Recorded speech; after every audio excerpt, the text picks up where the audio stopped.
Do you all have a commercial that sticks in your brain from years ago? Something that has just lived in your gray matter what feels like your entire life? Maybe you're a holiday person and the Hershey Bell kisses bells. That is Christmas to you. Oh, great. Well, for me, the commercial that has just been with me what feels like my whole life is this old El Paso taco shell commercial. You guys have no reason to remember this, but in it, a normal family is trying to figure out what kind of tacos to have for dinner, soft shell or hard shell. And that one little question blows up from just what to have to dinner, and it turns into an all-out war. You have brother versus brother, husband versus wife, two abuelas absolutely about to obliterate each other. And then the youngest daughter looks up and she asks a simple question. ¿Por qué no los dos? Or why don't we have both?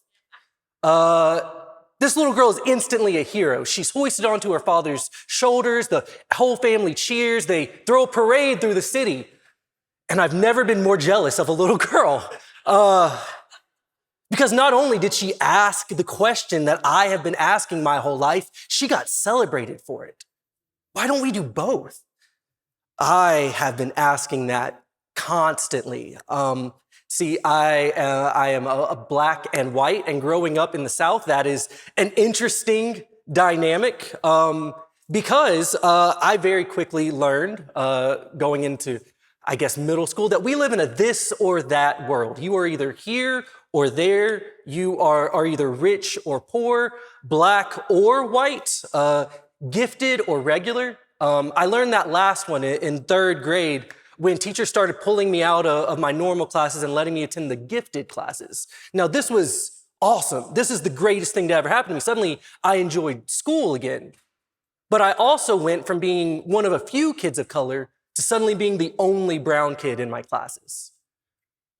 I'll stop there and explain a little bit. I am black and white. I dropped the half thing years ago because you can't be half a race. You guys were supposed to chant that back at me, but you didn't know.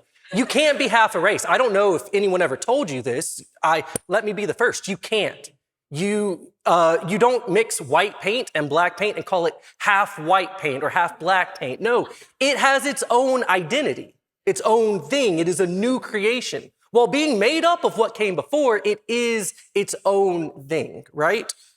Growing up a creature of pure bothness in the American South, that makes you a creature of awe and terror, if you will. A lot of worry and anxiety centers around where do you go, or who do you belong with, or what do you do? And growing up in that, I always felt shame. I always felt confused. I always felt, well, what do I do? But what I've realized and what I'm pitching you today is the lens through which I have grown up viewing life, which is the fact that the world is not a this or that world. The world is not a place of boxes. Instead, it's a place of bothness. And as a creature of bothness, I want to offer to you a lens through which to evaluate your church, your life, your hopes, your dreams, your state. So I was in fifth grade the first time a teacher told me I wasn't black enough to speak the way I was talking. Thank you. It was the first day back from spring break, and aside from Easter Sunday, I had just spent the last 10 days with my brothers running feral in the city streets. We went to stay with my cousins in the city for spring break, and when they would come visit us, we lived out in the country, so we would get into nature, we'd climb trees, we'd fall out of trees, we'd cut those trees down because we were angry at those trees. There was a lot of tree stuff. But when me and my brothers would visit our cousins in the city, it was time to be with people. We would play basketball in the middle of the road. We would walk down the street to the corner store to get a bug juice. And then we'd come back and sit on stoops and listen to elders tell stories. I loved this. This was the exact opposite of my small town life. And so when I was in the city, I was thriving. This was me. And so I was ecstatic to come back to my small podunk town and elementary school and regale my friends with these stories of the inner city. Now, It was not the inner city. I just want to make sure you guys know it wasn't. But I was telling these stories to my fifth grade friends, and apparently I said something or I said it in a way that my teacher didn't like, because from across the room, you hear a shout of Sean Austin, right? And anytime someone's using your first two names, you hate it, but you also know you're in trouble. And she proceeded to march across the classroom and berate 11-year-old me in front of all of my classmates for sounding quote unquote ghetto. And her follow-up statement, which has also been burned in my brain, was the fact that she thought that because I was in the gifted classes, we had worked out the blackness thing. Yeah, my mom reacted the same way when I got home. Thanks, guys. That's good. And that was the first time, I think, in my entire life that I realized that some people might view my blackness as a mark against me, as something to be overcome, as something that I could work out of myself, and that my giftedness that they had identified in third grade was my gateway out of blackness. Miss Jolly, that was her real name. I know, right? That day with Miss Jolly has lived in I think about that day probably almost as much as the old El Paso commercial. Because Miss Jolly I never got the chance to tell Miss Jolly that she was the one that was wrong, that she was the one that wasn't able to process bothness, that she wasn't able to see that this black and white kid was living in two worlds and was communicating in two worlds and was thriving in two worlds, and that it was possible to be educated and black. As an adult, I would learn the phrase code switching, right? And I would learn that my prepubescent brain had just naturally been picking up on bothness that my adult teacher would never come to understand.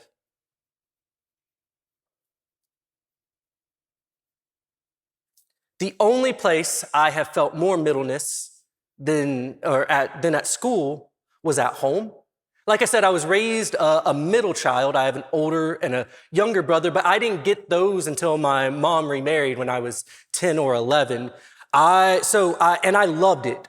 Going from being like an only child of my parents to suddenly being the negotiator, the center of the communication lines, that I thrive there. I still am the one that has to send texts to my brothers in order for them to know what the other is doing. But more so than as a middle child, I have always lived in the middle space between caretaker and caretook, or really parented and parent. I have a handicapable mother that I do not give enough props to. She was handicapped due to a series of just tragic events and neglect. At the age of 3, she became physically and mentally handicapped, meaning it just takes her longer to do and think things through than it does other people. As a little kid, you don't think anything of it, but as you grow up, you begin to see and notice different things. But my bothness, so my mom missed her grandmother's funeral because I was 14 days old and she hadn't told anyone that I was brown. Instead of going to her grandmother's funeral, she decided to sit it out because she thought it would be too difficult to explain why I was brown. And it wasn't without merit. See, when my birth dad ran out on us just before I turned 2, we started family hopping. We would stay with family members for a few weeks or a few months at a time. But my bothness there became a big issue. It was always, well, you can stay for a little bit, but we don't want any trouble. And it wasn't without merit. Later in life, the second Thursday of every month became my least favorite night because that was the night Great Aunt Mel called. Great Aunt Mel was anything but great, but she did love the Bible, specifically the King James Bible. And more specifically than that, she loved the things the King James Bible called abominations, including her biracial great nephew. I see it vividly now. Mom getting off the phone, just sobbing with Aunt Mel because Aunt Mel made her feel bad. Aunt Mel made her feel like this was, that she had ruined her life, that she had this brown child strapped to her and she was never going to move forward in life. Just awful. I do want to point out that a few years later, great Aunt Mel would have her daughter would have a black son, and she would receive a handwritten, anonymous card in someone's chicken scratch that may have said, "Congratulations on your own abomination."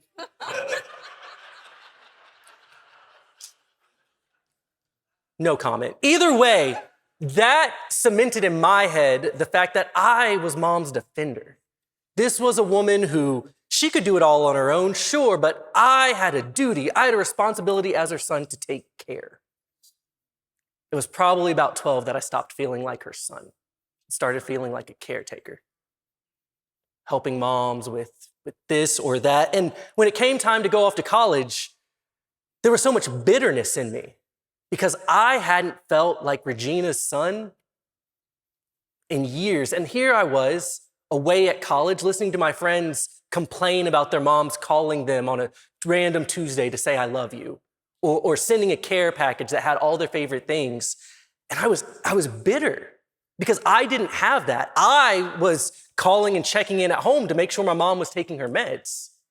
I was the caretaker. I was responsible.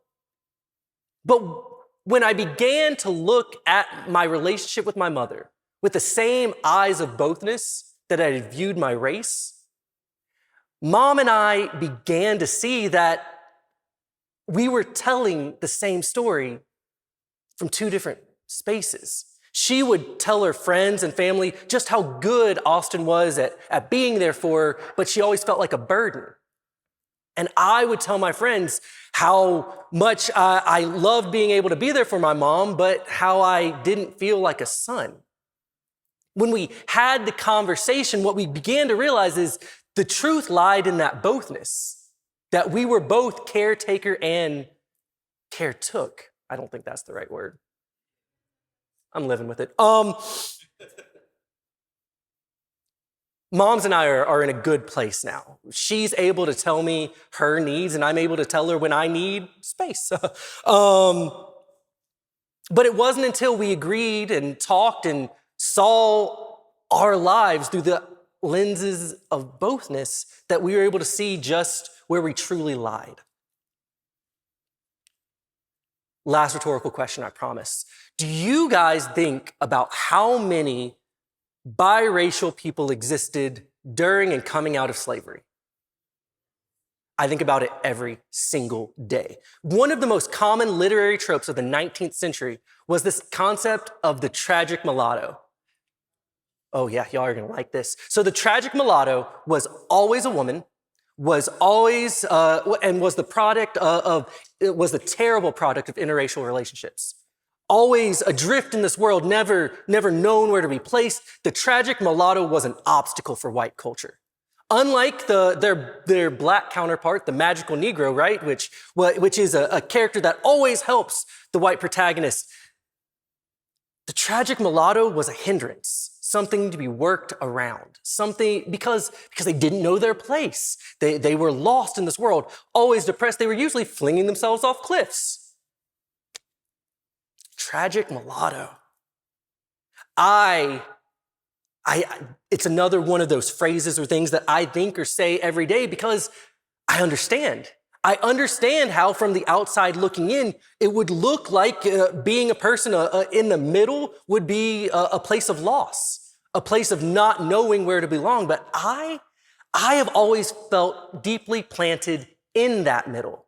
Not this or that, but firmly in the middle, because in the middle, there's space. There's space for all the feelings and emotions and questions that you absolutely cannot ask when you're thinking about this or that, when you're placing people into boxes.